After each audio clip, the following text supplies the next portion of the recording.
시청자 여러분 안녕하십니까? 재테크 매거진 이것이 돈이다의 최리나입니다. 격변하는 금융시장, 경제 혼란기 속에서 어떻게 하면 좀 자산을 불릴 수 있을까 고민 많이 되시죠? 부동산서부터 금융, 또 창업에 이르기까지 실속 있는 재테크 정보만을 모아 전해드리고 있는데요. 오늘은 부동산의 다양한 재테크 정보와 소식으로 알차게 꾸며볼까 합니다. 먼저 부동산 시장의 핫 이슈부터 트렌드 뉴스까지 짚어보겠는데요. 뉴스인 뉴스로 출발합니다.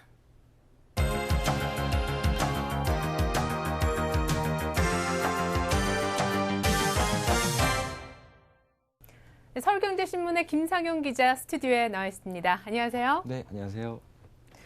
오늘 어떤 소식 준비하셨나요? 네, 정부가 지난 9월 19일 국민 주거 안정을 위한 도심 공급 활성화 및 보금자리 주택 건설 방안을 발표했는데요. 여기에 보금자리 주택이라는 새로운 주택 유형이 등장하면서 많은 사람들의 기대와 관심을 모으고 있습니다.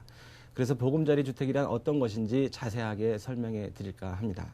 네, 저도 그 뉴스를 접하면서 굉장히 궁금했었는데 정부가 2018년까지 전국에 500만 가구를 공급하는데 그중에서 150만 가구죠. 이 150만 가구를 보금자리 주택으로 공급하겠다 이렇게 밝혔어요. 근데 보금자리 주택 어떤 겁니까? 네, 보금자리 주택은 도심이나 그린벨트 해제 지역 등에서 주택 실수요자들의 선호 지역에 주공과 지방공사 등 공공이 직접 건설하는 주택을 말합니다. 가격이 기존 공급 가격보다 15% 저렴하고요. 사전 예약제를 통해서 보금자리 주택의 80%를 공급하게 됩니다. 정부는 이 같은 보금자리 주택 건설을 위해서 보금자리 주택 건설을 위한 특별법을 제정해서 택지 개발에서 주택 건설 기간까지 기존에 3년이 걸렸는데요. 네. 1년 6개월까지 단축하겠다는 입장입니다. 기존 분양 아파트의 시세 대비 15% 저렴하게 공급되는 만큼 정부는 보금자리 주택에 한해 선매권이라는 안정장치도 둘 계획입니다.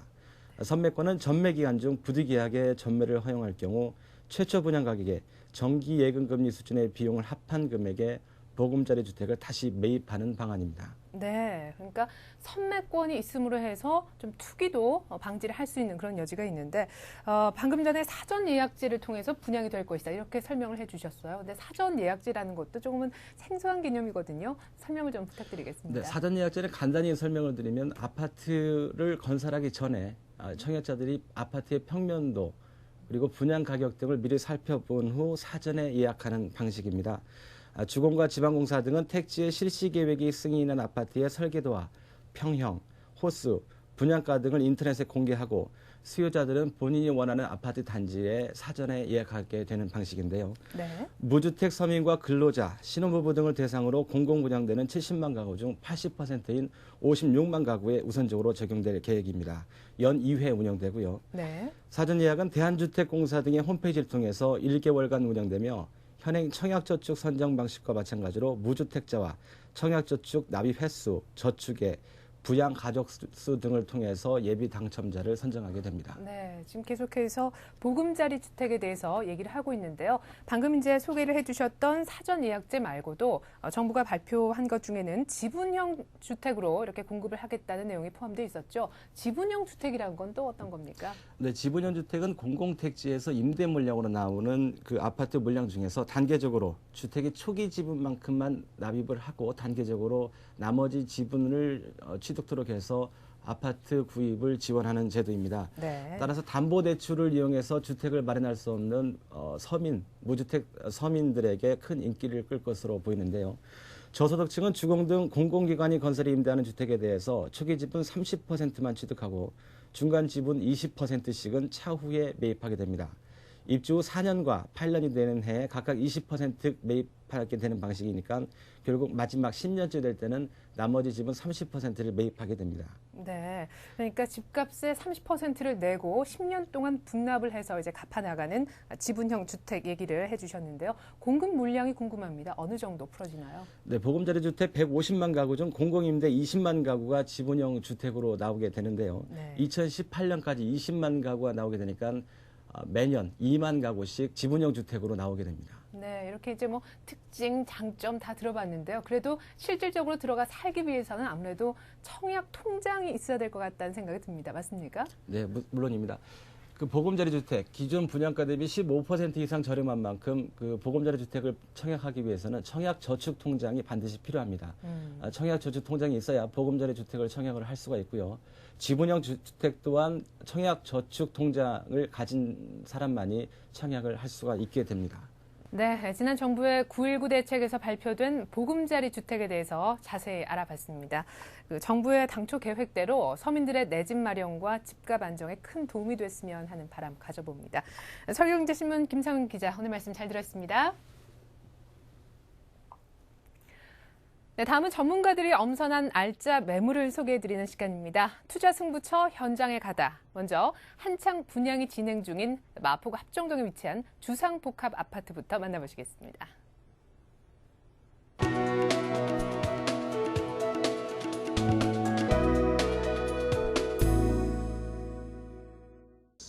네, 투자 승부처 현장에 가다의 양희선입니다.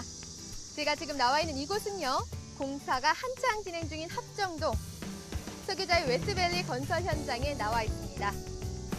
석유자의 웨스트밸리는 고유가 시대의 에너지 절약 아파트로 주목받고 있는데요. 과연 어떤 것들이 있는지 한번 알아보도록 하겠습니다. 마포구 합정동 419번지에 들어서는 석유자의 웨스트밸리 주상복합 아파트는 총 617세대 중 538세대가 일반 분양되는데요. 총 4개 동 중 3개 동은 주거타운, 나머지 한 동은 비즈니스 상업타운으로 구성됩니다. 에너지 절약형 아파트 석유자의 웨스트밸리는 소형 열병합 발전기가 설치되어 있어 약 20에서 40% 정도의 전기세를 절약할 수 있게 됩니다.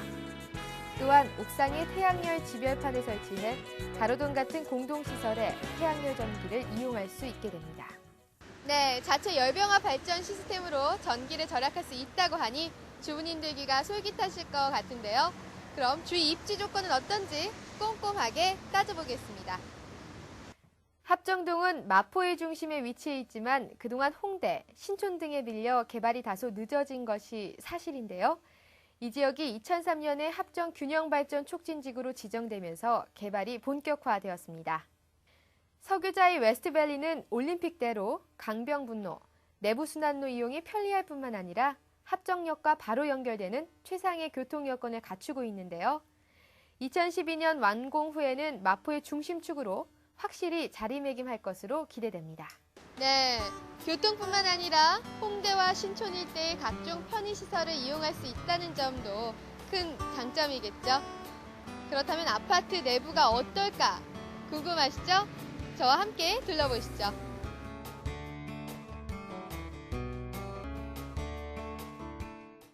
네, 석유자의 웨스트밸리의 가장 큰 장점은 무엇입니까? 네, 저희 석유자의 웨스트밸리에서는 기존의 주상복합과는 차별화된 주거, 쇼핑, 문화, 업무까지 모두 단지 안에서 누릴 수 있습니다. 또한 163에서 322제곱미터까지 총 5가지 면적으로 구성되어 있고요. 이 중 163에서 198제곱미터는 3가지 차별화된 인테리어 컨셉을 적용하여 원하는 디자인을 선택할 수 있다는 점이 장점입니다. 네, 3가지 스타일 중 1가지 스타일을 고른다? 정말 매력 있는 아파트가 아닌가 싶은데요. 그럼 스타일별로 1가지씩 살펴보도록 하겠습니다. 내추럴 앤 컴포트 스타일은 자연 재질을 살린 마감재를 이용해 편안하면서도 따뜻한 느낌이 나도록 설계했는데요. 무엇보다 주방의 가구들을 미닫이로 해서 인테리어 효과를 주었고 아일랜드 식탁도 기존보다 30cm 넓게 해서 가족 공간으로서의 활용성을 높였습니다. 다음으로 입주자가 선택할 수 있는 스타일은 익스텐드 타입인데요. 주 동선을 중심으로 가족 중심 공간과 개인 중심 공간을 기능적으로 분리하는 것이 특징입니다.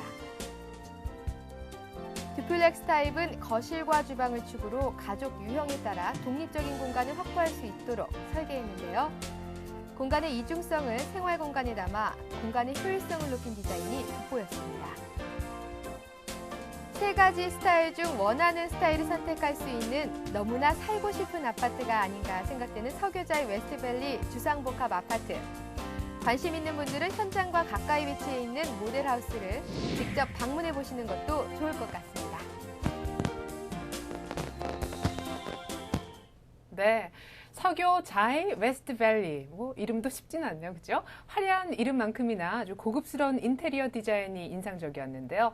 좀 더 자세한 이야기는 현장에 직접 다녀온 양혜선 아나운서 그리고 전문가인 부동산 서브의 정태희 연구원과 얘기 나눠보도록 하겠습니다. 안녕하세요. 네, 안녕하십니까.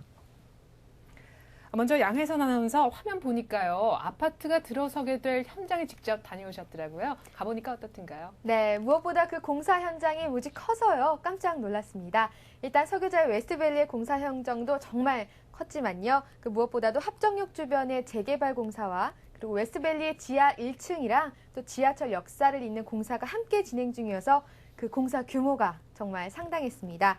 공사가 마무리되면 합정역 주변이 새롭게 탄생할 것 같아서요. 정말 기대가 많이 되더라고요. 네, 뭐 말씀 들어보니까 네. 앞으로 이 석유자의 웨스트밸리가 일대 그 어떤 랜드마크로 떠오를 것 같은 그런 느낌이 강하게 드는데 먼저 웨스트밸리의 어떤 평수는 어떤 구성들이 있고 또 동은 몇 개가 있는지 기본적인 사항들 한번 챙겨보도록 하겠습니다. 연구원님. 네, 그 GS건설이 서울 마포구 합정동 418-1번지 일대에 건설하고 있는 석유자의 웨스트밸리는 합정동 균형발전 촉진지구 1구역에 세워지게 되는데요. 네. 지하 7층에서 지상 39층 모두 4개 동이 들어서게 되고 그중에 1개 동은 비즈니스 동이고 나머지 3개의 동은 주상복합입니다.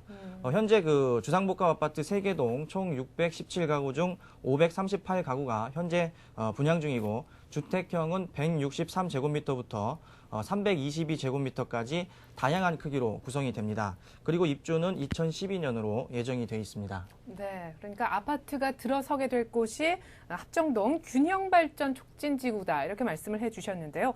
균형발전 촉진지구 어떤 특징이 있는 곳입니까? 네, 현재 그 합정동과 서교동 그리고 망원동 일대가 합정 균형발전 촉진지구로 지정이 됐는데요. 네. 2011년까지 도시기반 시설을 확충하고 상암 부도심과 월드컵 경기장 그리고 절두산 성지를 한 줄로 연계 개발할 계획입니다. 네. 합정 균형발전 촉진지구가 완성이 되면 이 지역의 그 상업 업무 기능을 육성을 해서 마포의 중심복합 도시로 키운다는 보관을 갖고 있는데요.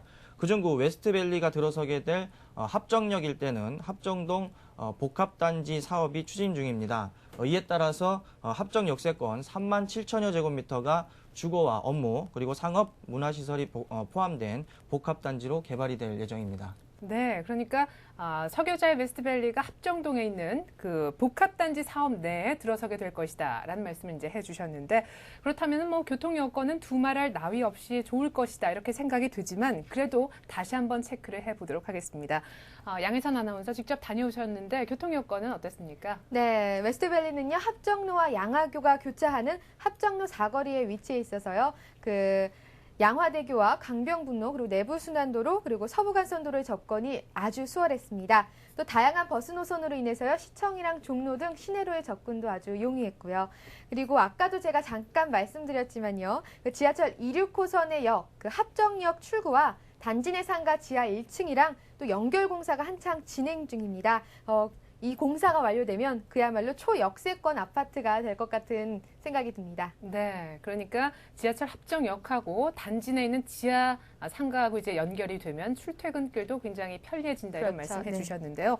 뭐 이렇게 동선도 편리하지만 주변 여건도 어떤지 한번 여쭤보고 싶습니다. 연구원님 어떻습니까? 네, 우선 그 인근의 마포구청과 상암 홈에버 그리고 농수산물시장, 현대백화점, 연대 세브란스 병원 등 각종 생활 편의 시설이 풍부하고 또 교육 시설로는 단지 인근에 성산초등학교를 비롯해서 성산중, 경성중, 경성고, 또 연세대, 이화여대, 서강대, 홍익대 등의 학교가 있어서 교육 환경 또한 우수한 편입니다.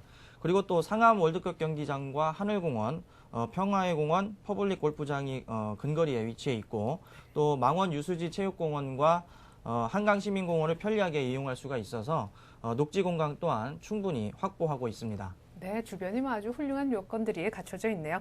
그렇다면 이제는 집 안으로 좀 들어가 보도록 하겠습니다. 아까 화면에 잠깐 소개가 되긴 했었는데요. 내부 특징이 아주 궁금해지는데요. 우리 양혜선 아나운서 직접 모델하우스 다녀왔잖아요. 어떤 네. 점이 가장 인상적이었습니까? 네, 석유자의 특징 중에 하나가요, 바로 인테리어 선택제를 도입했다는 겁니다. 그 입주자가 3가지 인테리어 컨셉 중에요, 자기가 마음에 드는 것을 선택할 수가 있었는데요. 첫 번째, 자연 재질을 살린 편안한 스타일의 내추럴된 컴포트 타입이 있었고요. 그리고 마감재를 최대한 절제해서 정말 확 트인 느낌을 주는 익스텐드 타입이 있었습니다. 이건 정말 제 마음에도 꼭 들더라고요. 네. 그리고 또 두 가지 컨셉으로 공간을 나눈 듀플렉스 타입 등 기존의 획일화된 아파트의 인테리어에서 벗어나서요. 입주자의 개성을 고려한 인테리어 선택제 정말 인상 깊었습니다. 네, 그러니까 뭐 이제는 골라 먹는 아이스크림만 있는 줄 알았더니 골라 살 수 있는 집도 네, 나온다는 그렇죠. 얘기네요, 그렇죠? 근데 요즘은 아파트 내부도 또 내부지만은 단지 내에 있는 설계도 굉장히 그 아파트를 선정하는 중요한 기준이 되고 있는데요. 이 서교자의 웨스트밸리 단지 내 설계는 어떻게 되어 있습니까? 네, 먼저 그 단지 내에는 협곡형 스트리트몰을 기본 테마로 3천여 제곱미터의 공원과 공지를 조성해서 입주민과 방문객 모두가 도심 속의 정원을 이용할 수 있게 할 예정입니다. 네. 또한 그 주상복합 각 동에는 피트니스 센터와 게스트하우스, 또 주민 공동시설 등의 그 특화시설이 조성될 예정이고, 단지 내에 그 8만여 제곱미터 규모의 상업시설이 조성이 돼서 입주민들이 단지 내에서 모든 일을 해결하는 그 원스톱 서비스를 받게 됩니다. 네. 또한 그 대형 할인마트와 5개관 규모의 멀티플렉스 영화관, 또 294석 규모의 공연장도 함께 들어설 예정인데요. 이렇게 되면 주거와 업무, 그리고 서비스, 레저 기능이 함께 이뤄질 수 있는 하나의 미니 도시가 조성되게 됩니다. 자, 지금까지 합정동의 랜드마크로 떠오를 것 같은 서교자의 웨스트밸리에 대해서 한번 자세히 알아봤습니다. 도움 말씀 주신 부동산 서브의 정태희 연구원 그리고 양혜선 아나운서 모두 수고하셨습니다. 고맙습니다.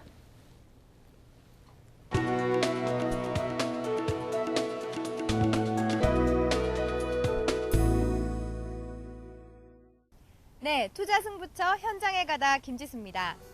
여러분들은 어떤 아파트에서 살고 싶으세요? 낮이면 한강 주변을 산책하면서 차도 한잔 마시고 또 저녁이 되면 가족들과 한강에 지는 노을을 바라보면서 저녁 식사도 함께 할 수 있는 그런 아파트. 이 모든 것이 가능하면서도 가격 또한 저렴한 경매 물건이 나왔다고 해서 저는 지금 남양주 덕소에 나와 있습니다. 오늘 투자 승부처의 주인공은 바로 경기도 남양주시 덕소리에 위치한 덕소 강변 현대 홈타운 아파트입니다. 무엇보다 보기 드문 친환경 아파트라고 해서 입주 전부터 화제가 됐었는데요. 한강 조망은 물론이고 아파트 바로 앞에 강을 따라 조성된 시민공원은 주민들의 웰빙 생활은 물론 친환경 만족도를 높여주고 있습니다. 제가 지금 아파트 단지 안에 들어와 있는데요. 자동차 대신에 나무들이 많아서 그런지 상쾌함이 느껴집니다. 나무가 가득한 덕소 강변 현대 홈타운 아파트는 6개 동, 총 387세대로 이루어져 있고요. 2001년에 입주한 아파트입니다. 이 중 오늘 경매 물건으로 나온 아파트는 105동 402호인데요. 건물 면적 168제곱미터에 대지 면적이 54제곱미터입니다. 혹시 서울하고 거리가 너무 먼 것 아니냐고 걱정하시는 분들 있으실 텐데요. 그렇다면 제가 굳이 소개도 하지 않았겠죠? 덕소 강변 현대 홈타운 아파트는 강변도로 진입이 수월한데요. 아파트에서 약 200m 거리에 진입로가 위치해 있어서 강변도로 진입 후 서울 강남까지 약 20분 정도가 소요됩니다. 게다가 광역전철 중앙선 덕소역이 도보 2분 거리에 위치해 있는데요. 환승역인 왕십리역까지 30분이면 도착할 수 있어서 서울과의 이동에 전혀 불편함이 없습니다. 교통이 편리하고 친환경 요소도 높아서 많은 분들이 관심을 가지실 것 같은데요. 그럼 지금부터 전입세대 열람을 해보도록 하겠습니다. 전입세대 내역을 확인해 본 결과 임차인 한모 씨가 거주하고 있다고 확인이 됐는데요. 그럼 실제로 한모 씨가 거주하고 있는지 확인해 보도록 할게요.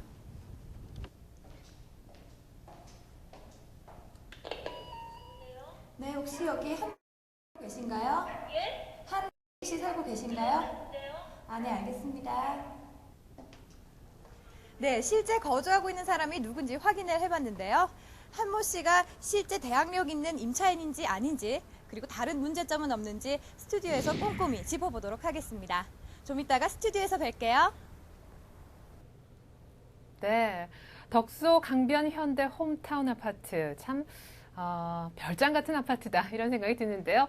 리치옥션의 김영진 부장님 그리고 현장에 다녀온 김지수 아나운서와 함께 얘기 나눠보도록 하겠습니다. 안녕하세요. 안녕하십니까. 앞에는 물이 있고 뒤에는 산이 있고 그야말로 배산 임수라 그러죠. 이상적인 그런 거주 공간을 가진 생각이 드는데 김지수 아나운서 직접 가보니까 어떤 생각이 들었습니까?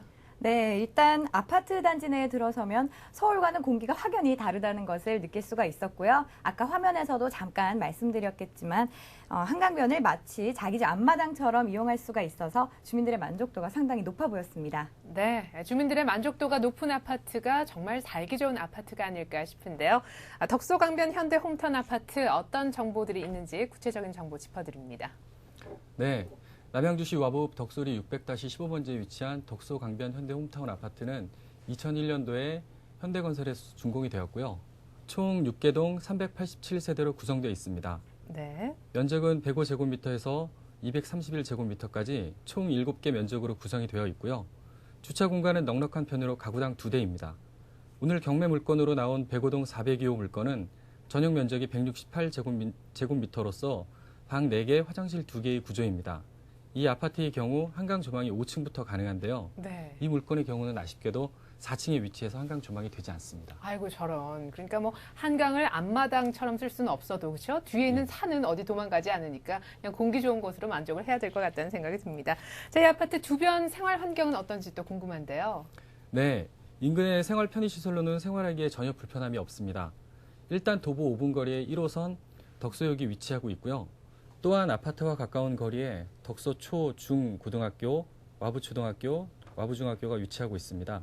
또한 인근 생활 편의시설로는 차량 10분 거리에 구리농수산물센터, GS백화점, 한양대 구리병원 등이 위치하고 있어서 주거에 필요한 모든 편의시설을 갖추고 있다고 보시면 될 것 같습니다. 네, 그러니까 교통과 교육, 뭐 각종 편의시설이 아주 골고루 잘 갖춰져 있다는 말씀이실 텐데, 자, 그럼 권리 분석을 통해서 낙찰이 된 뒤에 법적으로 아무런 문제가 없는지 좀 알아보도록 하겠습니다. 네, 이 물건은 중복 사건인데요.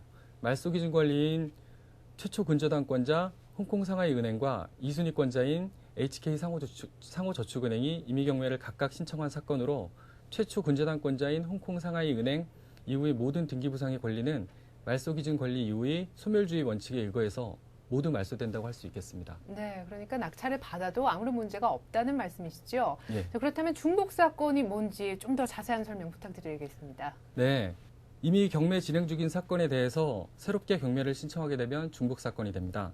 처음 신청한 경매가 신청자에게 돌아갈 배당이 없거나 다른 이유로 취하가 될 경우에는 두 번째 경매를 이어서 계속 진행할 수 있도록 하는 제도인데요. 위 물건처럼 먼저 경매를 신청한 HK 상호저축은행 측에서 네. 배당을 받을 금액이 전혀 없는 경우에는 무이경의 원칙이라는 제도가 있습니다. 이 제도 때문에 배당을 받지 못하게 된다 하기 때문에 1순위권자인 홍콩상하이은행에서 다시 경매를 신청해서 배당을 받기 위해서 경매를 진행하는 것을 말씀드릴 수 있겠습니다. 네. 그런데 제가 전입세대 열람을 확인해 본 결과요. 한모 씨가 임차인으로 기재가 돼 있었어요. 근데 법원 임차 조사서에 의하면 같은 날짜에 김모 씨도 임차인으로 등재가 돼 있더라고요. 그렇다면 임차인이 2명인가요? 아닙니다. 그렇지는 않습니다. 오늘 경매 물건의 경우 임차인이 김모 씨와 한모 씨는 동거인으로 추정이 되고 있습니다. 그래서 임차인은 한 명으로 보시면 되는데요.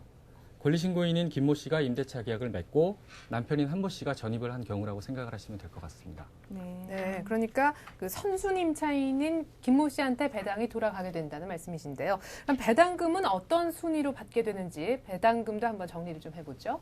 네, 추적거래 낙찰됐다고 가정했을 때 1순위 배당은 법원 경매 비용이 대략 643여만 원 정도가 배당이 되어지고요. 2순위권자는 말소기준 관리인 홍콩 상하이은행 측에서 3억 7,440만 원 전액 배당이 되고요. 그리고 3순위는 임차인 김혜리 씨가 순위 배당에 의거해서 나머지 4,800여만 원 정도를 배당받게 되겠습니다. 네, 그러니까 1순위는 경매 비용으로 법원, 또 2순위는 최초 근저당권자, 3순위는 선순위 임차인한테 돌아가게 된다. 이렇게 정리를 해주셨는데, 자, 그렇다면 이 물건이 시세에 비해서 얼마나 저렴한지 이것도 좀 알아봐야 되겠죠. 가격적인 면은 어떻습니까? 네, 이 아파트의 최근 거래를 살펴보면 올해 4월 동일 면적 16층이 7억 9천에 거래가 된 사례가 있습니다. 네, 7억 9천이요. 예, 현재 시세는 동일 면적 1층에서 4층 기준으로는 6억 5천에서 7억 정도로 계산이 되어지고요. 이 아파트의 경우는 5층 이상이 한강 조망권이 확보가 되지 않습니까? 네. 8층 이상의 경우에는 7억 5천만 원에서 8억까지 보시면 될 것 같고요. 네. 이렇게 본다면 현재 진행되고 있는 최저가 4억 2,880만 원은 상당히 저렴한 가격이라고 생각이 됩니다. 네, 그러니까 사실은 한강 조망권 부분만 좀 차치하게 본다면은 한 건물에 8억에 사는 사람이 있는 반면에 이것을 4억에 들어가 살 수 있는 아주 좋은 기회가 될 수 있겠네요, 그죠? 네. 자, 그렇다면 혹시 물건하고 비슷한 조건의 낙찰가율을 좀 알려주시면 응찰하고자 하는 분들한테 많은 도움이 또 될 것 같습니다. 소개를 좀 부탁드릴게요. 네. 같은 아파트 106동 302호가 지난 9월 4일에 감정가 6억 5천만 원이 나오게 돼서 5억 3,657만 8천 원에 낙찰이 된 사례가 있고요. 네. 또한 인근의 덕소 아이파크 아파트 같은 경우는 115동 203호가 지난 9월 9일에 감정가 6억 3천만 원에 나와서 6억 100만 원에 낙찰된 사례가 있습니다. 네. 그럼 부장님, 이 물건의 경우 낙찰가를 예상해 본다면 어느 정도 선이 될까요? 네. 이 아파트의 경우는 4억 후반에서 5억 초반선까지 응찰하시는 것이 바람직하다 하겠습니다. 이 아파트의 경우 강남 및 주요 시내권과의 교통 인접성이 점점 좋아지고 있고요. 레저 및 웰빙 트렌드에 적합한 지리적 조건 때문에 실수요자들과 투자자들이 발길을 몰리고 있는 추세이고요. 이런 이유로 비교적 저렴한 가격인 이번 차수에서 낙찰을 받으신다면 주거와 투자의 두 마리 토끼를 잡으실 수 있을 것으로 생각이 됩니다. 네, 그러니까 주거용, 투자용 모두 손색이 없다고 말씀을 해주셨는데요.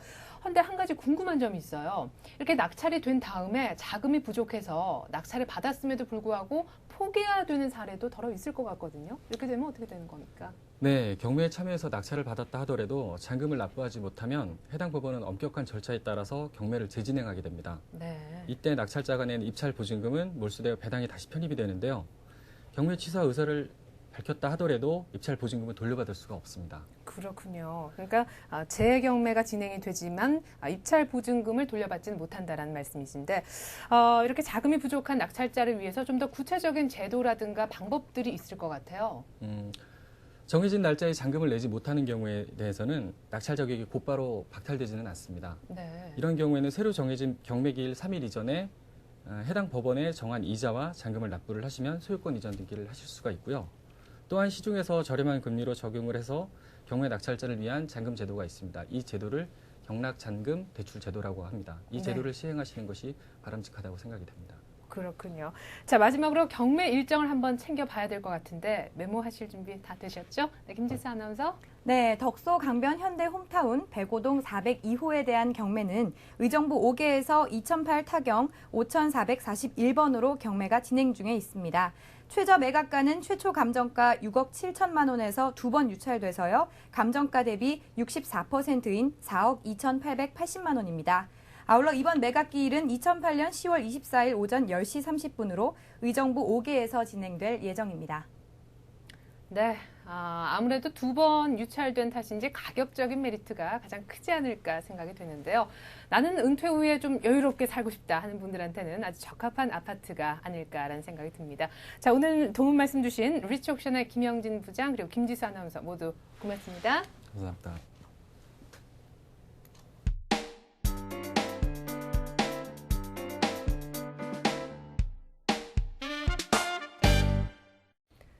네, 이번엔 부동산 재테크의 모든 궁금증을 풀어보는 시간이죠. 부동산 Q&A. 오늘은 부동산 재테크의 노하우를 한번 자세히 배워보도록 하겠습니다. 도움 말씀 주시기 위해서 KRA 부동산 아카데미 윤준 대표님 자리에 모셔봤습니다. 안녕하세요. 안녕하세요. 요즘 이 금융시장이 굉장히 불안정하면서 자금이 현물 자산으로 몰리고 있다고 하잖아요. 그래서 금에도 많이들 관심을 갖고 계신 것 같은데 아무래도 또 현물 자산 하면 부동산 아니겠습니까? 그렇죠? 예, 그래서 그렇습니다. 부동산 재테크의 중요성이 갈수록 또 높아지고 있습니다. 자, 이런 가운데 부동산 재테크 어떻게 하면 좀 성공할 수 있을까요? 예.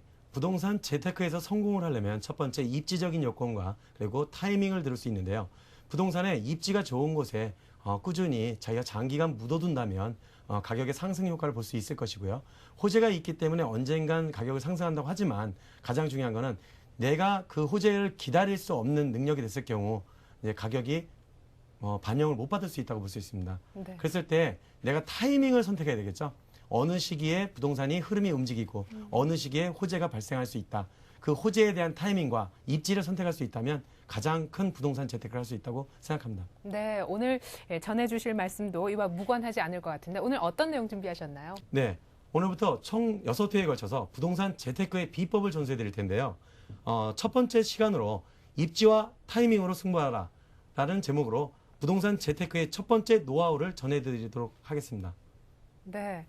입지와 타이밍으로 승부하라. 뭔가 좀 대단한 노하우가 녹아 들어있을 것 같은데 그럼 명강이 좀 시작을 해주시죠. 부탁드립니다.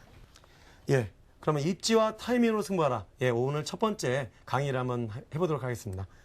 부동산에 있어서 3대 격언이라는 게 있습니다. 3대 격언. 첫 번째도 입지, 두 번째도 입지, 세 번째도 입지라는 말이 있는데요. 예, 하지만 저는 입지가 좋은 곳에 타이밍을 골라서 투자한다면, 다시 말해 투자할 수 있는 시기, 매수할 수 있는 시기를 골라서 투자한다면 성공에 더 이를 수 있다고 보입니다. 그래서 지금 모든 사람들이 평생 오르지 않을 곳에 투자하면 입지가 안 좋은 곳이겠죠? 또는 평생 투자해서 오르는 곳만 투자한다면 누구나 다 좋겠죠. 하지만 언젠가 오를 호재가 있는 지역에 투자를 해서 그곳에 오랜 기간 동안, 장기간 동안 또는 내가 팔 수 있는 기간 동안을 알고 투자한다면 큰 재테크의 효능을 볼 수 있다고 보입니다. 그래서 제가 오늘 강의할 곳은 1기 신도시와 2기 신도시에 대해서 입지적인 여건과 그리고 타이밍에 대해서 말씀을 드릴 건데요. 1983년도에 여러분들이 아시고 계시는 전두환 대통령 시기 때에는 분양가 상한제라는 것이 우리나라에서 최초로 시작됐습니다. 분양가 상한제가 시작될 당시에 여러분께서 느끼실 때 분양가 상한제가 시작된다. 그러면 그냥 아파트 많이 져지고 주택들이 많이 져지고 이렇게 생각하겠지만 건설을 하는 건설업주 입장에서는 분양가 상한제, 건축을 하고 싶은 마음이 없어지겠죠. 네. 그럼 그 순간부터 어떤 일이 일어날까요? 첫 번째로 공급이 줄겠죠. 공급은 내려가고 수요는 올라가겠죠. 올라가겠죠. 네. 그러면 수요와 공급 원칙이 항상 이 지렛대 원리에서 항상 수평을 이루어야지만 부동산의 안정화가 올 수 있습니다. 하지만 지금 현재 어떠한 일이 있었느냐? 1983년대 분양가 상한제가 이루어진 이후에 바로 뭐예요? 수급 불균형에 의해서 공급이 안 되자 1986년도 전세 대란이 일어났죠. 그 당시 전세 대란이 일어났던 이유가 바로 분양가 상한제입니다. 그러면 공급이 없었기 때문에 분양가 상한제로 인해서 2006년도도 다시 한번 폭등하게 된 거랑 똑같은 얘기입니다. 네. 그래서 1983년을 되새겨 보자면 1983년 분양가 상한제로 수요와 공급 원칙에서 공급이 모자랐고 86년도에 전세 대란이라는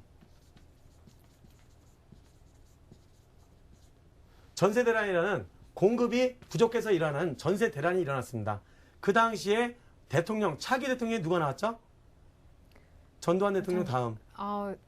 노태우 대통령이시죠? 네. 예, 노태우 대통령이 나왔는데 노태우 대통령께서 발표한 게 있습니다. 노태우 대통령께서는 200만 호 건설이라는 공급 확대 정책을 냈습니다. 그 당시 뭐죠? 공급 확대. 공급 확대라는 것은 수요가 많은 상태에서 공급이 떨어지고 있었으니까 지금 전세 대란이 일어나는 것이고 공급을 많이 해줘서 뭐죠? 모든 사람들이 전세, 월세 또는 서민들이 1가구 2주택을 가질 수 있게끔 공급을 푸는 정책이었습니다. 네. 그 당시에 사람들은 그 타이밍을 읽을 줄 알아야 된다는 거죠. 뭐냐면 공급 정책이 발표되자 부동산 가격은 폭등했습니다. 네. 폭등했는데 어떤 사람들은 폭등했다, 어떤 사람은 떨어졌다 이렇게 얘기할 수가 있겠죠. 네. 왜? 이유가 뭐냐면 1991년까지는 공급 확대 정책이 나오고 나서 부동산이 뜰 수밖에 없는 겁니다. 그것이 바로 입지와 타이밍의 차이입니다.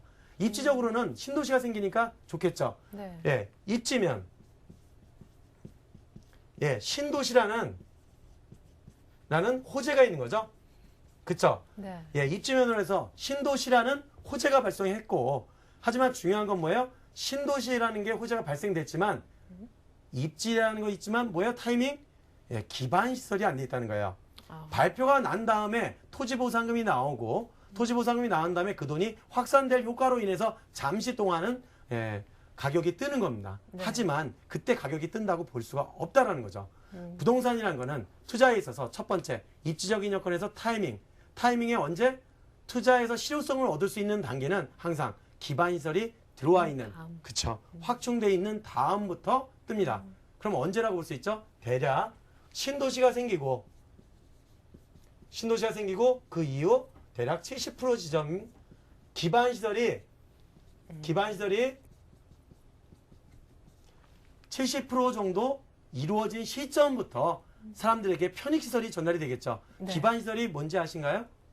네. 기반시설이라고 하면 기본적으로 뭐 상하수로 또 그다음에 도로, 네. 교통 여건이라든가 그다음 문화시설 이런 것들이 잘 갖춰 있다면 기반시설이 잘 갖춰 있다라고 평가할 수 있습니다. 그래서 신도시의 기반시설이 70%된 지점부터 부동산 가격은 상승하게 되는 겁니다. 그러면은 신도시가 건설된 몇 년 정도 후가 되는 건가요? 신도시가 보통 건설된 이후 처음에 발표되고 4년에서 5년 뒤에 착공이 들어갑니다. 그 이후에 신도시가 착공이 들어간 이후부터 10년 정도 뒤가 바로 기반시설 70% 정도 시점이라고 볼 수 있습니다. 10년 뒤군요. 예. 네. 그러면 지역별로 나눌 수가 있겠죠. 예. 지역별로 나눈다면 1기 신도시 분당과 일산을 예를 들어서 한번 말씀드릴까요? 네네.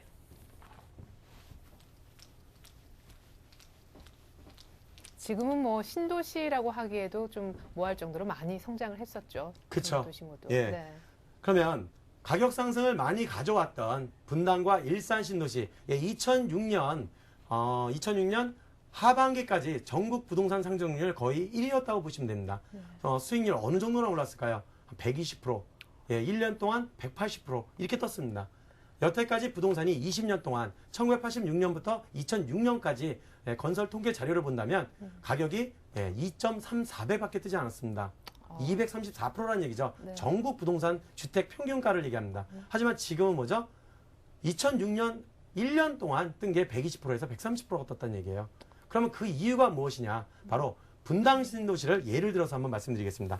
분당 신도시를 예를 든다면 첫 번째로 1기 신도시 발표가 나고 2001년 기반시설이 70% 되기 전까지는 부동산이 뜨지 않았죠. 네. 처음에 입주할 당시를 한번 되돌이켜 본다면 부동산에서 1990년, 90년이죠. 90년대부터 입주가 시작을 했는데요. 이 당시에 1기 신도시 200만 호 건설에 대한 입주가 시작되면서 이때부터 부동산 가격이 어떻게 됐죠? 바로 타이밍입니다. 입지는 좋았지만 사람들이 어떻게 돼요? 이때 입지가 좋으니까 많은 사람이 몰려갔겠죠? 네. 하지만 중요한 건 뭐예요? 공급량이 너무 많았다는 거죠. 그래서 뭐예요? 가격은 떨어질 수밖에 없는 겁니다. 공급 200만 호라는 가구 수의 증가 때문입니다. 네. 그래서 가격은 이 당시에 어떻게 됐죠? 하락했습니다. 1기 신도시 입주와 동시에 가격은 하락했다고 볼 수 있습니다. 이 상태에서 가격이 그럼 꾸준히 하락을 했을까요? 아니죠. 아니요. 그 지역에 신도시라는 이점도 있고 강남에서 가깝다는 이점이 있습니다. 그래서 보통 보면 강서 지역 분들은 그 지역에서 가까운 신도시인 일산 지역으로 움직였겠고 지금 분당 지역 분들은 강남에서 이주를 해온 분들이 많습니다. 근데 그런 분들이 거리에 대한 편익성을 갖다가 느끼는 시기인 언제요? 1996년까지 그래도 어느 정도 상승이 완만하게 상승을 올라갔습니다. 네. 하지만 지금 입지라는 측면에서 항상 그러면 이때가 좋았고 계속해서 좋았고 좋아지겠네요 라고 보면 그거는 오산입니다. 1997년 12월 4일 이때는 무슨 일이 있었습니까? 바로 IMF라는 우리나라 구제금융을 받아서 우리나라가 한순간에 몰락하는 시기였죠. 이 시기에는 부동산이 전국이 신도시를 중심으로 해서 25%에서 30%가 하락했습니다. 그러면 이 시기 때 매입을 한 사람은 가격을 30% 이상 하락된 가격에 샀겠죠. 네. 그렇죠. 그러면 바로 이게 타이밍인 것입니다.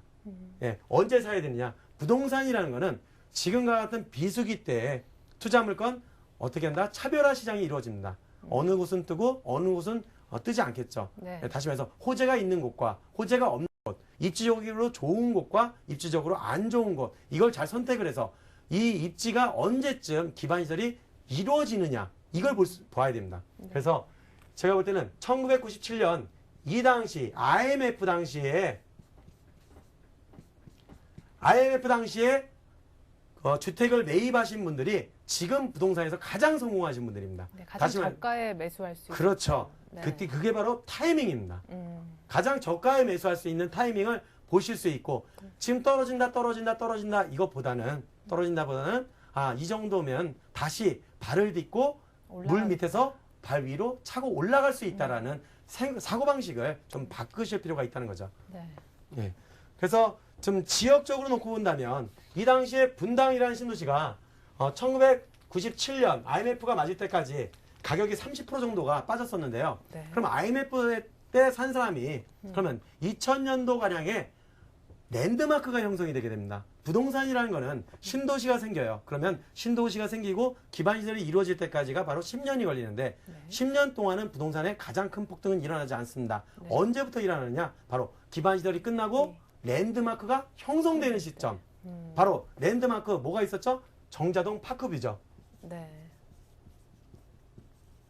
예, 정자동이라는 이 지역이 바로 예, 분당의 랜드마크로 형성되게 돼 있던 겁니다. 처음에는 서현동에서 서현 시범 아파트, 그다음 처음 1,000만 원을 찍은 아파트인 개나리 아파트. 그 이후에 바로 움직인 곳이 바로 정자동이겠죠. 정자동은 그 당시에 뭐였죠? 예, 바로 논밭이었습니다. 바로 한 지역 신도시에 지금 뭐 움직일 수 있는 지역 하나를 만들어 놓고 먼저 다른 곳이 개발된 이후에 한 곳 70% 지점에서 바로 랜드마크를 형성하는 겁니다. 그 랜드마크 형성 시점에 2004년도 입주 당시 미분양이었습니다. 예, 미분양이었는데 2003년 말에서부터 2004년도 입주를 계속하면서 미분양이 났는데 이 미분양 난 아파트가 분양가 1,380만 원에 분양을 했었죠. 근데 이 가격이 최고를 찍은 가격이었습니다. 언제? 2003년, 2004년 시기에. 네. 근데 지금 2006년 12월 말까지 최고치에 올라간 가격을 본다면 얼마까지 올라갔을까요? 상상해 보시겠어요? 한 3천만 원? 예, 평당 3,870만 원이라는 예, 경이적인 가격이죠. 바로 3년 동안 매년 100%씩 올랐습니다. 네. 정확히 얘기하면 90% 네. 정도죠. 네. 그러면 전국 부동산 폭등률 86년부터 2006년까지 234%, 그거보다도 3년 동안 더 올랐다는 얘기예요. 네. 이게 뭐죠? 바로 랜드마크가 생기는 마지막 기반시설이 끝나고 나서 투자해서 성공을 얻을 수 있는 게 더 크다라는 거죠.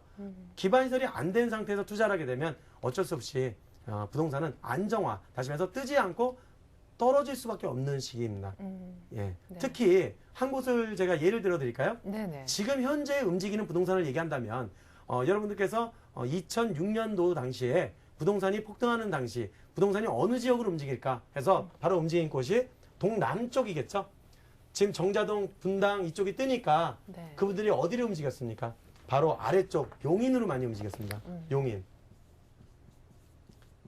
예, 바로 세로축과 가로축이 있는데요. 예, 가로축, 그다음 세로축. 이게 경부 고속도로 라인입니다. 네. 예, 세로축 라인으로 해서 용인 방면으로 이주를 많이 했습니다. 이 당시에 그분들이 지금 팔 시기가 됐죠. 네. 2006년이니까 2009년이면 부동산 이제 내가 매수를 했으니까 매도를 해야 되는데 중요한 건 뭐죠? 너무 많은 사람들이 근로 수요자가 이주를 한 거죠.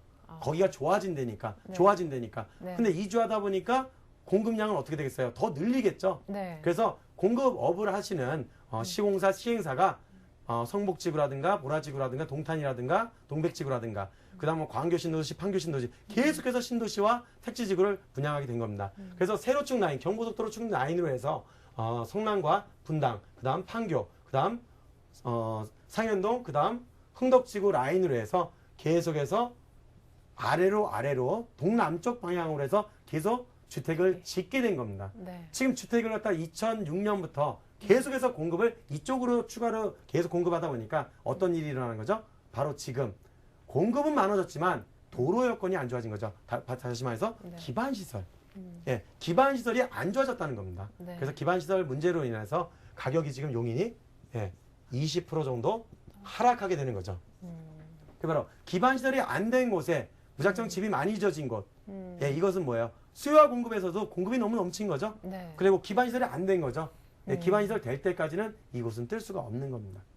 예, 그리고 분당 같은 경우에는 랜드마크가 형성된 시점인 2004년부터 부동산 가격이 폭등하기 시작한 이유는 바로 랜드마크가 형성됐으니까 바로 기반시설이 끝날 시점에 랜드마크가 형성되는 겁니다. 네. 예, 그렇게 볼 수 있습니다. 그럼 랜드마크가 형성되고 나서는 이제 더 이상은 올라갈 곳이 없다고 봐야 맞는 건가요? 또 그렇지만은 않죠. 랜드마크가 끝난 시점 정도가 됐을 때 대략 14년에서 16년 차가 됩니다. 그랬을 경우에는 제가 뭐 예를 들은다면 뭐 아름마을이라든가 시범타운이라든가 서현동이라든가 이런 것들은 16년에서 17년 차 된 아파트가 되겠죠. 네. 처음 초창기부터. 그러면 2007년 2월부터 발생한 어떤 법이 있냐면 리모델링이라는 것을 자유화 좀 줬습니다. 자유를 줬어요. 네. 어떤 자유를 줬냐면 예전에 장기를 해야지만 오래 있어야지만 리모델링을 할 수 있고 재건축을 할 수 있었는데 네. 이제부터는 뭐예요? 15년 이상이 되면 리모델링을 할 수가 있습니다. 어, 그렇기 때문에 그럼 그 지역은 어떻게 되죠? 다시 리모델링, 문제가 있는 리노베이션해서 새로운 아파트로 30% 용적률을 넓힐 수 있는 아파트가 되기 때문에 수익성을 다시 한 번을 볼 수 있죠. 네. 그러면서 바로 분당이라면 바로 옆에 바로 신도시가 판교, 광교 이런 것이 들어서기 때문에 그 신도시에 의한 뭐죠? 토지보상금. 토지보상금이 오는 타이밍을 노리면 되는 겁니다. 네, 근데 오늘 강의 주제가 입지와 타이밍으로 승부하라인데 네. 말씀을 쭉 들어보니까 입지만 뭐 잘 갖춰줘도 타이밍까지 뭐 갖출 필요가 있겠나 하는 생각도 들거든요. 어떻습니까? 그렇죠. 격언 내에서도 첫 번째도 입지, 두 번째도 입지, 세 번째도 입지라고 얘기를 해서 네. 입지라는 게 최고로 강조할 수 있겠지만 가장 중요한 게 이런 게 있습니다. 어떤 분이 한 지역에서 예를 들어서 한 지역을 예를 든다면 예입니다. 네. 예, 창동을 1999년도에 매입을 했지만 그 사람이 가격이 안 올라서 2005년도에 다시 팔아버렸습니다. 네. 그걸 뭐라 하죠? 매도를 매도. 했다 그러죠. 네. 예, 이 매도를 했을 때 그 사람은 지금 요즘에 땅을 치고 회합니다. 많이 예, 올랐고. 입지가 안 좋아서 판 겁니다. 아, 거기는 입지가 좋아서가 아니라 그럼 거꾸로 얘기를 들은 겁니다. 안 좋아서 팔았는데 2006년 넘어서 2007년 말부터 2008년 사이 동안 120%가 올랐습니다. 네, 그건 뭐죠? 타이밍 싸움이에요. 그리고 신도시 같은 경우에도 내가 투자를 했는데 투자한 기간에 내가 들어가야 되는 비용이죠. 기회비용이라고 하죠. 투자해서 뭐 이자라든가 추가 비용 들어가는 비용들 장기로 끌고 가면 끌고 갈수록 어떻게 되죠? 네, 수익성은 떨어지는 그렇죠. 거죠. 그렇기 예. 때문에 입지와 타이밍 그것은 바늘과 실이라고 볼 수 있겠죠. 음. 바늘 가는 곳에 꼭 실은 있어야 되겠죠. 네. 예. 그렇군요.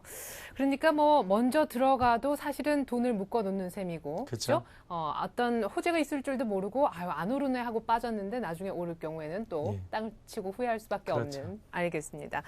그래요. 그러니까 입지와 타이밍 투자할 때는 반드시 두 가지 요소 모두 동시에 고려를 반드시 해야 한다라고 말씀을 해주셨는데 오늘 정말 귀에 쏙쏙 들어오는 그런 강의였습니다. 그런데 다음 시간에는 또 어떤 얘기 준비하셨는지 궁금합니다. 예. 다음 시간에는 부동산 재테크의 두 번째 노하우, 거미줄 이론이라는 게 있습니다. 예, 거미줄 이론. 거미줄. 먹이가 오는 곳에 거미줄은 거미줄을 치겠죠? 네. 예, 먹이가 안 오는 곳에 거미줄을 치면 내 입에 거미줄 치면 뭐 어떻게 돼요? 먹지를 못합니다. 예, 그런 이론에 대해서 자세하게 설명해 드리도록 하겠습니다. 예, 뭐 살짝 들어봤지만 굉장히 뭔가 심오한 뭔가가 있을 것 같은데 거미줄 이론 다음 편도 역시 기대 많이 하겠습니다. 오늘 명강의 감사합니다. 잘 들었습니다. 감사합니다.